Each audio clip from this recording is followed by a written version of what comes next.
کسی بھی حال کے بگڑنے پر اللہ کے غیر کا خیال آنا، یہ اللہ تعالی سے اور دور کرے گا۔ میری بات بہت توجہ سے سننی ہوگی۔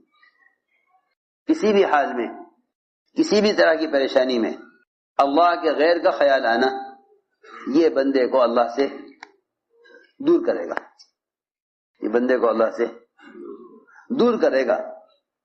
جس حال میں بھی انسان اپنی ناکامی کے اسباب، اپنی ناکامی کی وجوہات اسباب میں تلاش کرے گا، دو چیزیں دور ہو جائے گا۔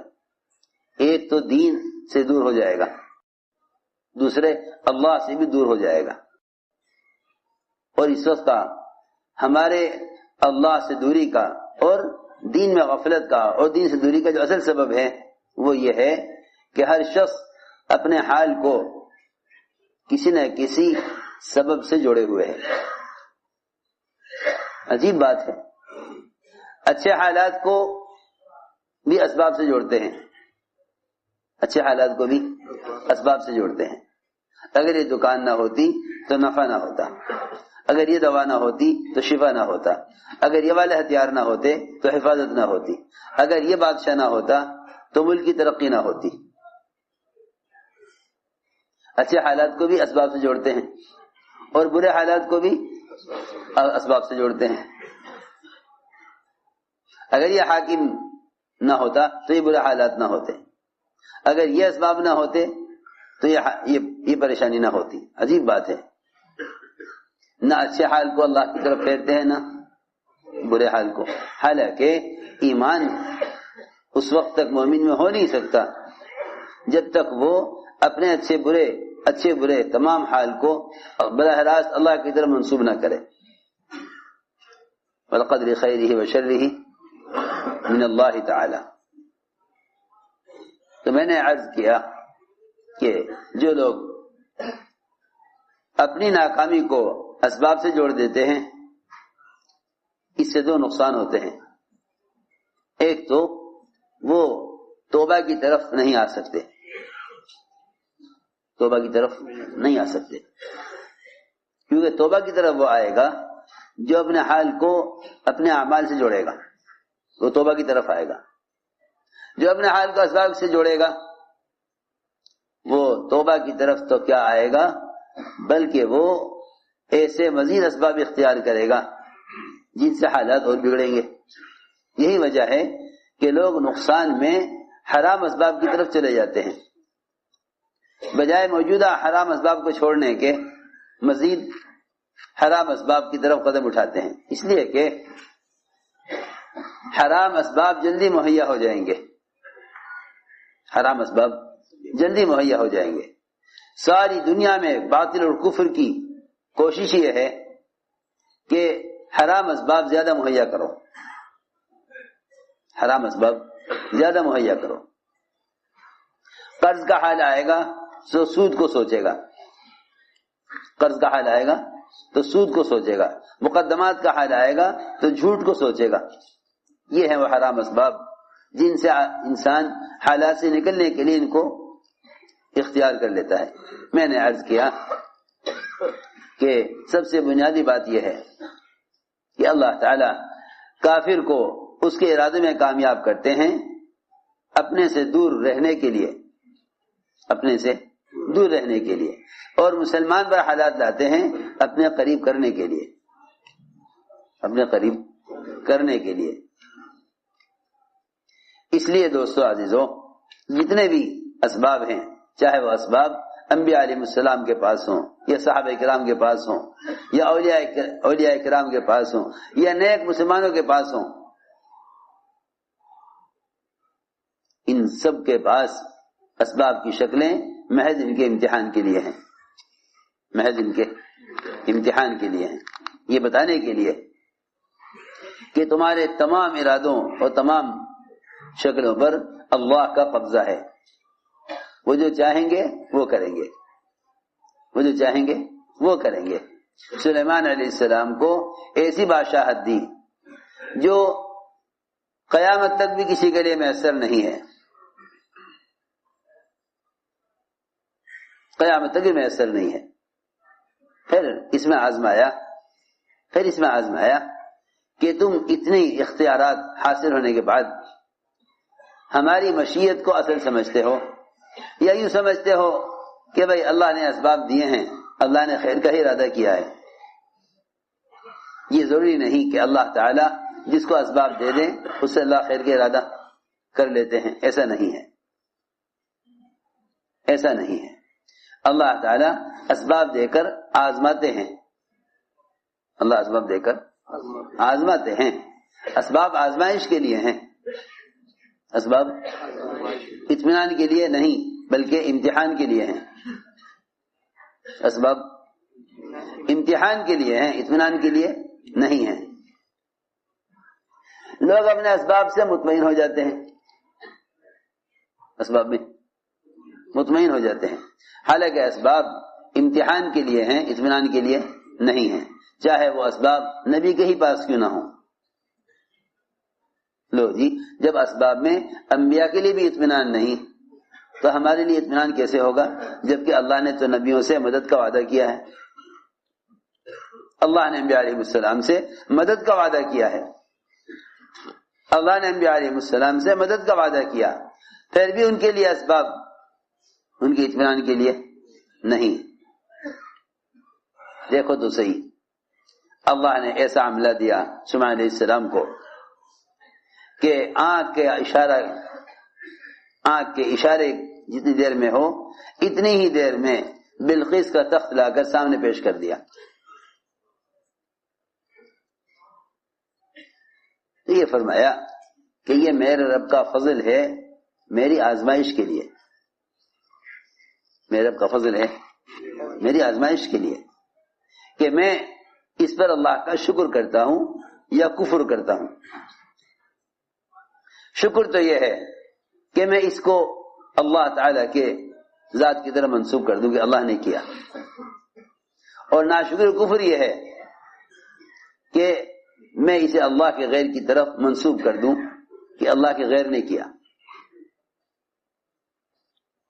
سوچو، میں نے عرض کیا کہ وہ اسباب جو اللہ نے انبیاء علیہ السلام کو راضی ہو کر دیے ہیں جب وہ ان کے امتحان کے لیے ہیں، تو پھر وہ اسباب جو اللہ نے غیر مسلموں کو ناراض ہو کر دیے ہیں مسلمان ان سے مطمئن کیسے ہو سکتا ہے؟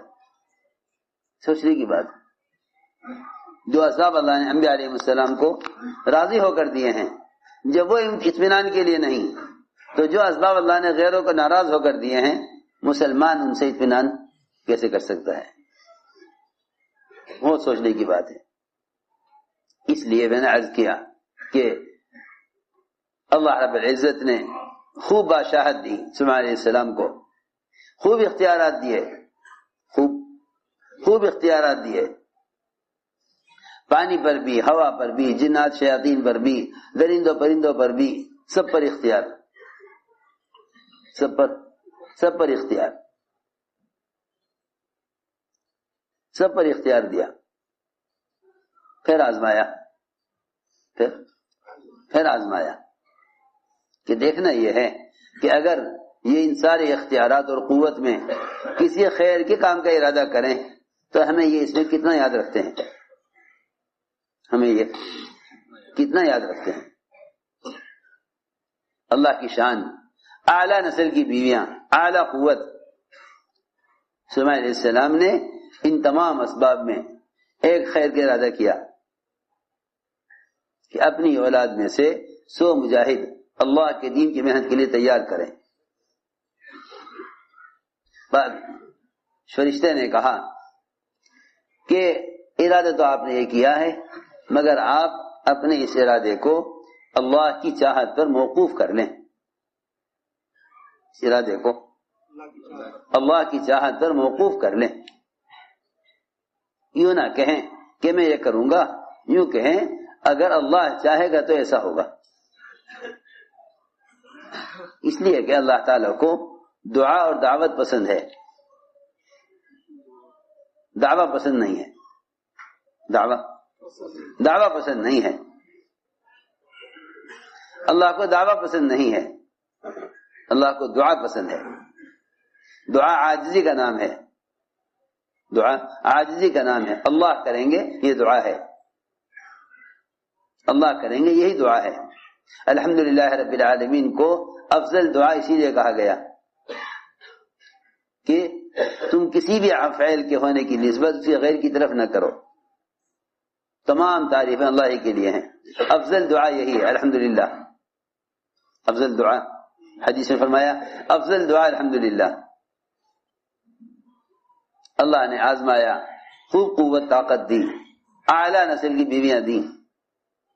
ارادہ یہ کیا کہ اللہ کے راستے کے 100 مجاہد اپنی اولاد میں سے تیار کروں. فرشتے نے کہا انشاءاللہ کہہ لو. فرشتے نے کہا انشاءاللہ کہہ لو. لیکن سلیمان علیہ السلام انشاءاللہ کہنا بھول گئے. انشاءاللہ کہنا بھول گئے. دیکھو جتنے بھی ہمارے چاروں طرف مادی اسباب ہیں نا, جتنے بھی ہماری طرف چاروں طرف مادی اسباب ہیں, انہیں ہم یہ سوچ کر اختیار کر لیتے ہیں کہ اللہ تعالی نے ہمیں کامیاب کرنے کا ارادہ کیا ہے, اسی لیے تو اسباب دیے ہیں, اسی لیے تو اسباب دیے ہیں. کوئی دکان کو اللہ کا فضل سمجھتا ہے, کوئی اپنے کارخانے کو اللہ کا فضل سمجھتا ہے,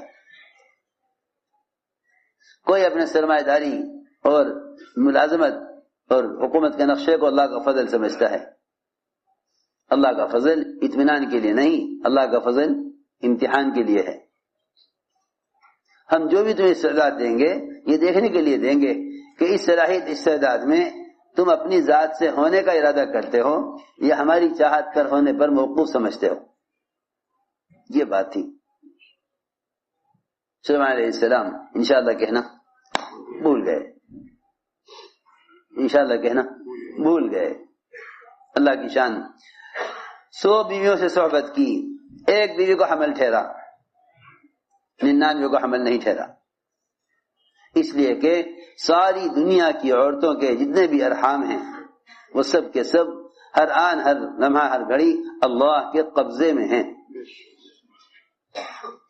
اللہ کے ہر آن ہر گھڑی اللہ کے قبضے میں ہیں. ہر آن ہر گھڑی اللہ کے قبضے میں ہیں. اور ہر ماں کا رحم ہر آن ہر گھڑی اللہ کے علم میں ہے.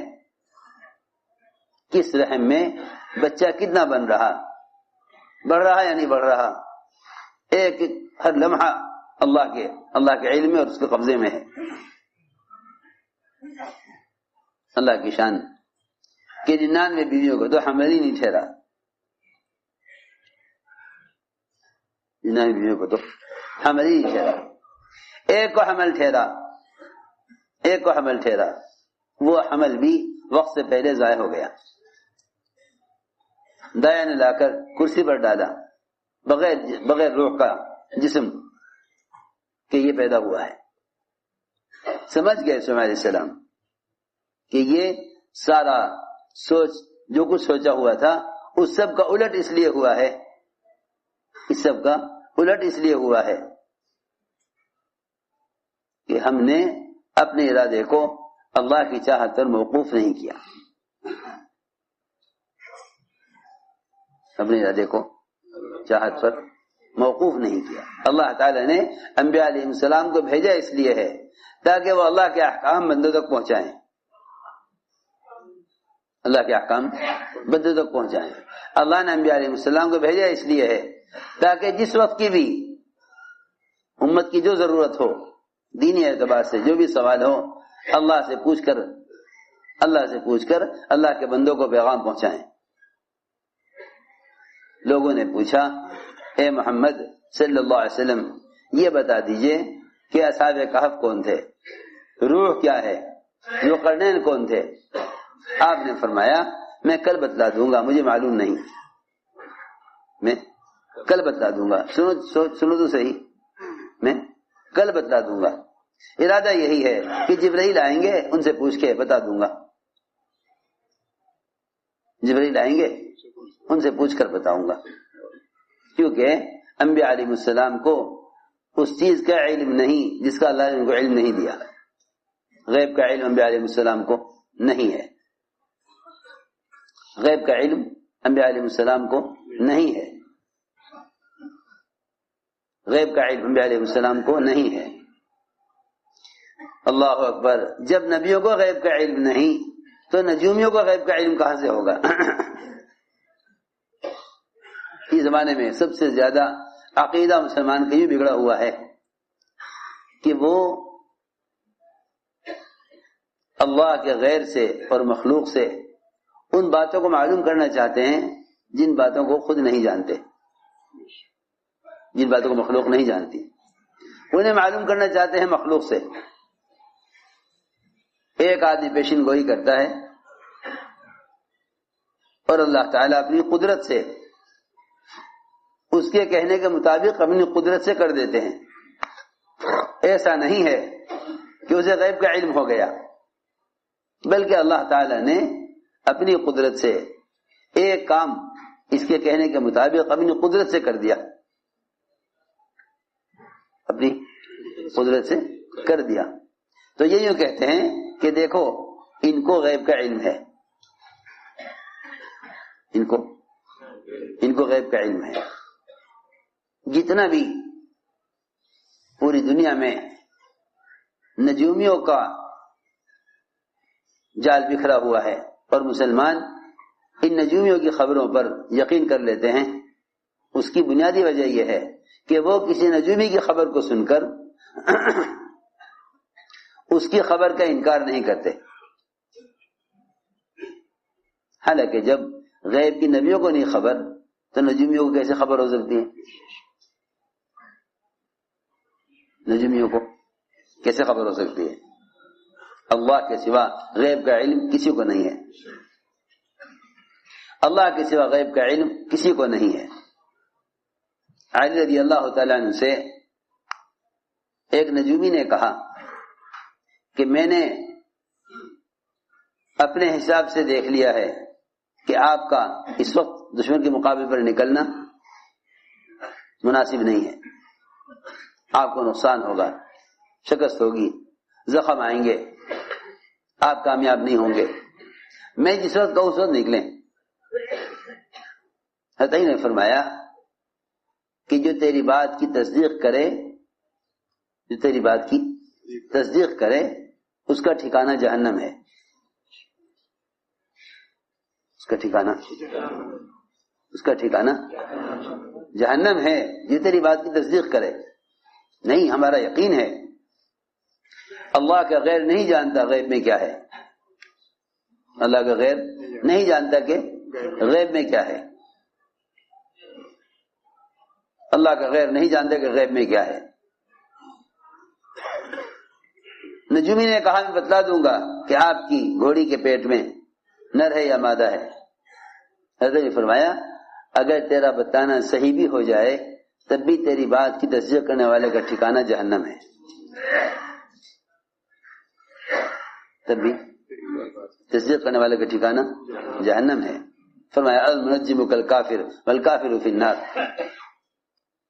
کوئی نہیں جانتا، تو میں نے عرض کیا کہ لوگ نجومیوں کی خبروں پر یقین کر بیٹھتے ہیں، یہی وجہ ہے کہ یہ چاہیں گے موسم ضرورت کے اعتبار سے، یہ چاہیں گے موسم ضرورت کے اعتبار سے کہ بارش ہو جائے، ماہر موسمیات کہہ دیں گے بارش نہیں ہوگی، مسلمان ان کی خبر پر بارش سے مایوس ہو جائے گا۔ بھائی ماہر موسمیات کا اعلان ہے کہ بارش نہیں ہوگی، تو یہ سب کے سب اللہ کی رحمت سے مایوس ہو جائیں گے۔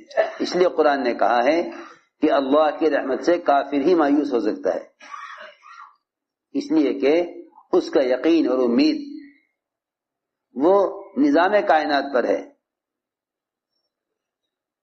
اس کے نزدیک نظام کائنات خود بنا ہے، اور اس کا خیال یہ ہے کہ کائنات کا نظام کائنات سے چلتا ہے، اس لیے بارش جو اللہ کی رحمت ہے اس رحمت سے کافر ہی مایوس رہے گا۔ اس رحمت سے کافر ہی مایوس رہے گا، اس لیے کہ اس کے نزدیک بارش کا برسنا اللہ کے امر سے نہیں بلکہ موسم کے اعتبار سے ہے۔